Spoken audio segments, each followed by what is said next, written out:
I ask again, and you asked this question. You mentioned this question yesterday as to why you were not worried about the longshoremen strike as much as you think you should be. With a caveat. Yeah, the caveat is I don't think we're dealing with the way politicians and governments have always worked. Everything's changed. Maybe that's true, but we have 5 weeks to the election. Yeah. You have, number one, a situation with longshoremen going on strike. As you mentioned today, you went through the timeline of this in hour one. If you didn't hear that, go back and listen to it. It's important that you listen. So you should not panic today. You might want to go to the store and get some extra stuff if you just want to be really prepared. But starting next week and by week 3 and definitely by week 4, at week 4, we're at a national crisis. Week 4. That would be the week before the election. Yes. Okay.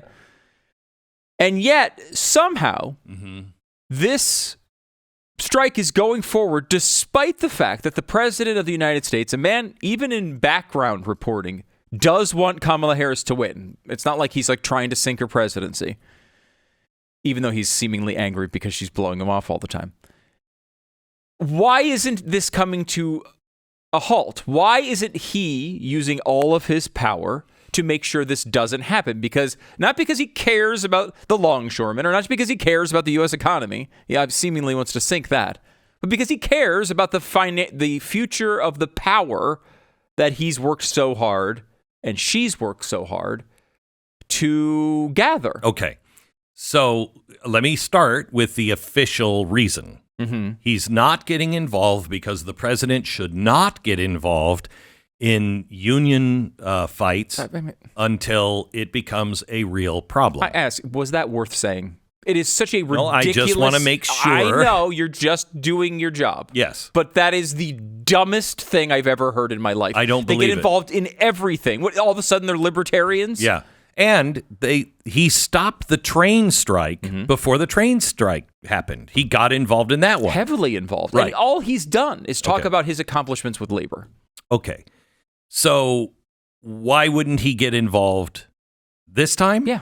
Say, hey, guys, do this after the election. Why wouldn't he stop this?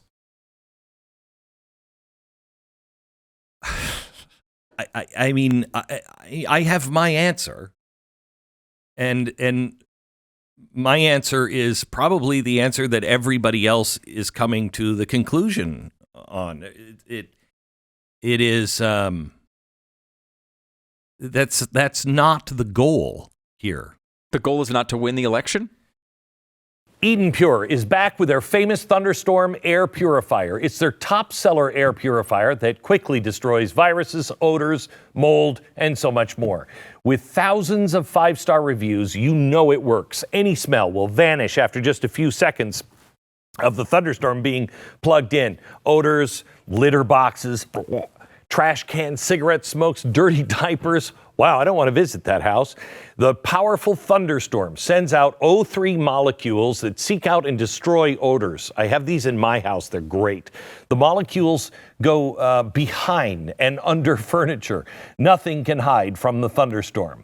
Best of all, no filters to buy over and over again, saving you money. Start enjoying your home again and get several Thunderstorms. Right now, you can save $200 on an Eden Pure Thunderstorm 3-pack for the whole home protection. You get 3 units for under $200. Put one in your basement, bedroom, family room, kitchen, wherever you need the air to be clean. Go to EdenPureDeals.com, EdenPureDeals.com. Use the promo code Beck and save. The goal is to cripple the United States and to create a polycrisis.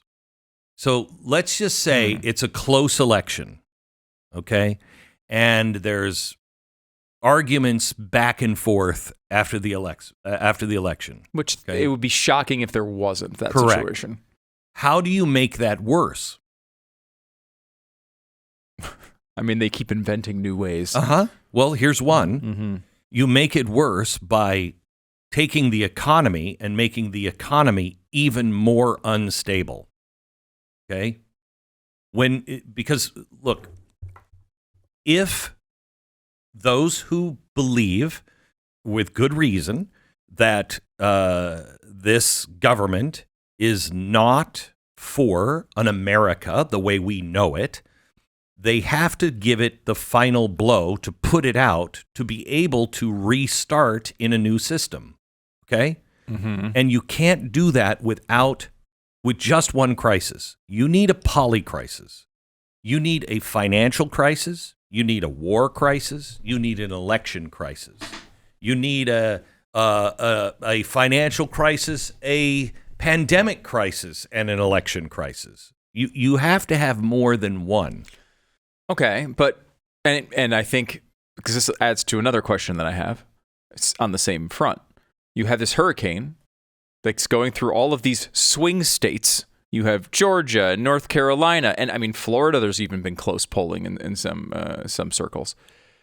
You have all this stuff going on in these really important states, and they seem to be completely unconcerned, to even giving the appearance that they're doing a good job. I mean, they're not even doing the press conferences in front of the rows and rows of trucks. Today they're out there, I guess, a little bit. But I mean, it's been a pretty bad response.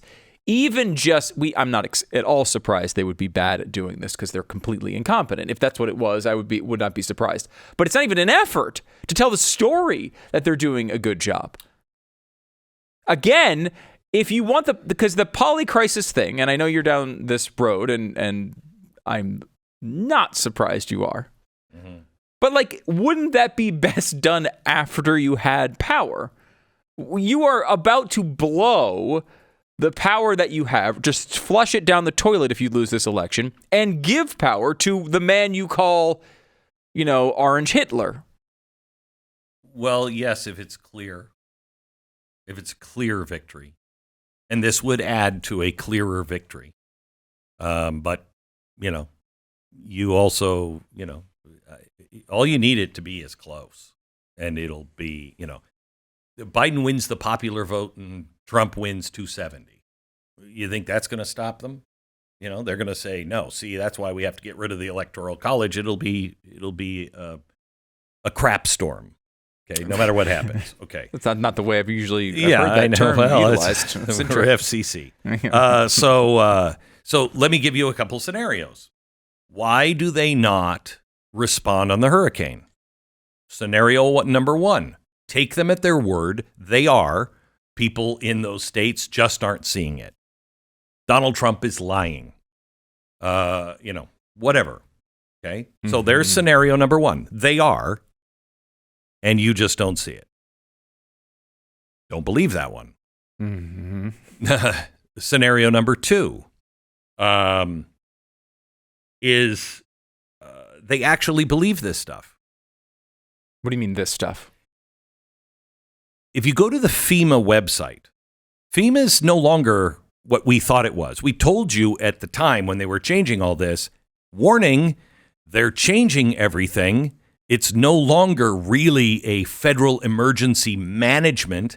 They're going to manage prior to and then manage our problems. Okay. So here, according to their own website, there are now 3 goals for FEMA. Okay. What do you think FEMA's number one goal has always been? To respond quickly to a national emergency. Okay. Goal number 1, not that. Not that. Goal number 1 is to instill equity as a foundation of emergency management. Now, so in other words, if this were a traditionally oppressed group, which I think Appalachia could easily qualify that, but too white. No. Mm-hmm. Too white. Okay. So what does equity have to do with this? White people wiped out. Okay. Well, they get what they deserve. We want to focus on those oppressed. Okay. That's what equity is about.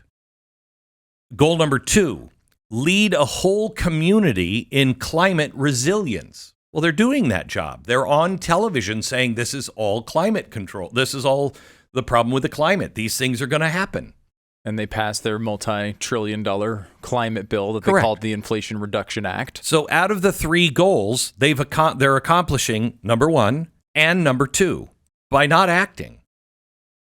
Number 3, their goal is to promote and sustain a ready FEMA and prepared nation. So what does that mean? To promote and sustain a ready FEMA and prepared action. Well, ready for what? Goal number 1, instill equity. Goal number 2, lead the community in climate resilience.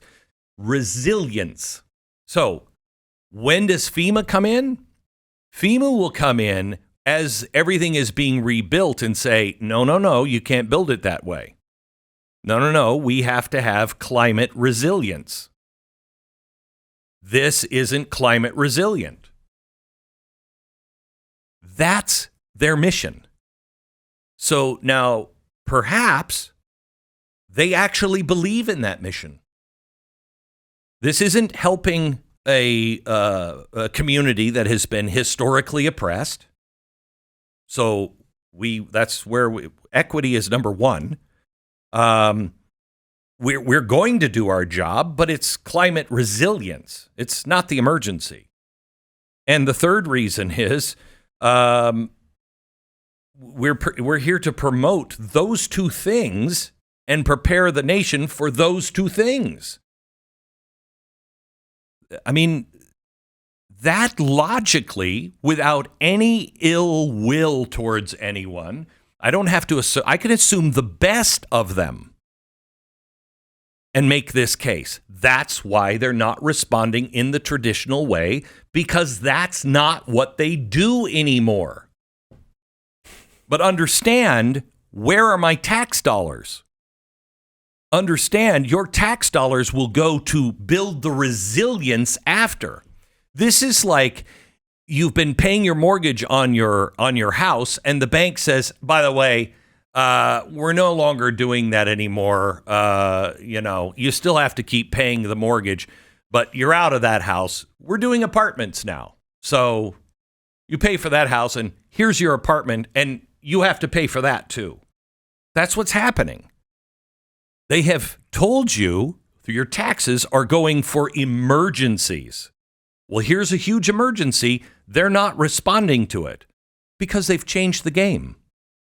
I mean, in some ways, too, this appears to be their backhanded way of implementing many of the policies they've wanted for a long time.